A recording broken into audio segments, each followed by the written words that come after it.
Hi, I'm David Linneweh.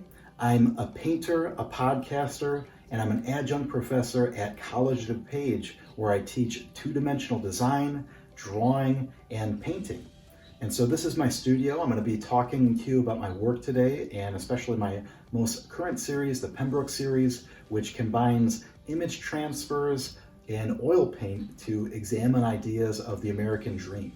And more specifically, what does that mean, the American dream? Again, we often think about this nostalgic past or this idea that we want to go back to the past. And like a lot of people, we start to call that into question when we examine that further, when we think about how the past was maybe idealized, but it wasn't ideal. There's a mythology about it. This idea of being successful that's wrapped up in the suburbs. And that's something that is very universal to me. I grew up in the surrounding areas, more specifically in the suburb of Roselle, and I've traveled to a lot of suburbs. They're very similar. They'll have a grocery store, gas stations, strip malls, neighborhoods to walk through with apartments, with homes, with mansions. And so that's something that I've explored a lot in other series that came before this. What does that mean to be successful, to have a mansion or to have a home or to work your way towards that? And especially given the circumstances of how the housing market can crash like it did back in 2008, or how we're living in times that are very, very challenging, where that idea of the American dream of home ownership is even something that's very, very difficult for people to imagine. And so that's some of the things that are wrapped up in my work. As I stated earlier, I start off with photographing everything.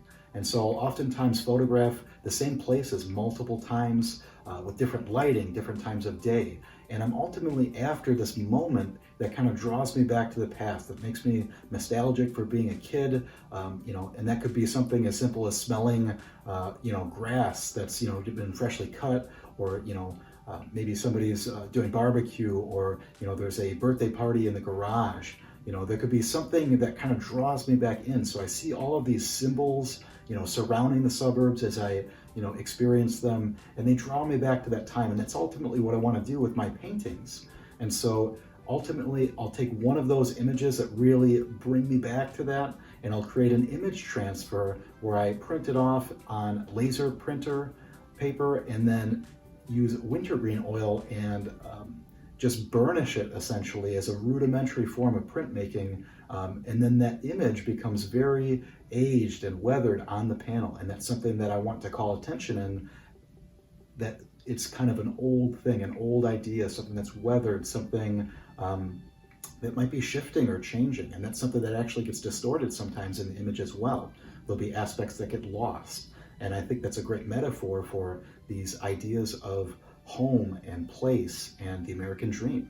And so after I have this image transfer, I seal it by using acrylic medium to layer over it so that I have a nice surface to use oil paint on. I'll draw out and define parts of the image that get dissolved, and I'll start selectively painting over it. Now again, I'm very much drawn into big formal language, colorful paint.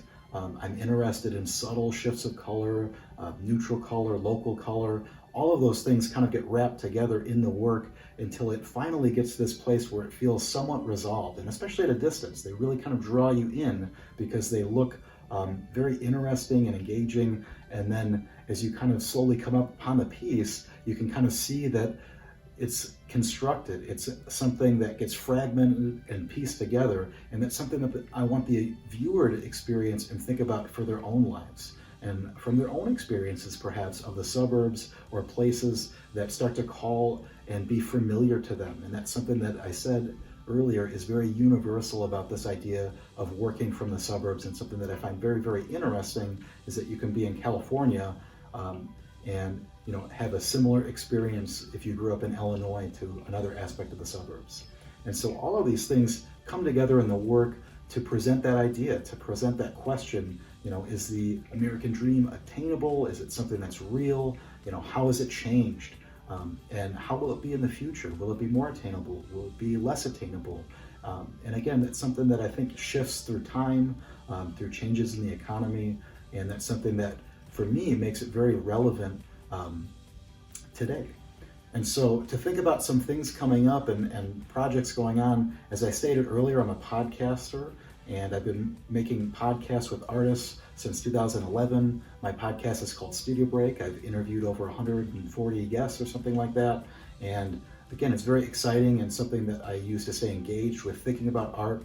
And then another thing that I'd like to talk about is I have a 3-person exhibition coming up this spring, fingers crossed, at the McLean County Art Center in Bloomington, Illinois, where I graduated with my undergraduate degree from Illinois State University, and so I'll be returning there to exhibit in Bloomington, which is very exciting, and that's what I'm going to be working away on in the coming year, is just making more works and exploring this idea of the American dream within my paintings.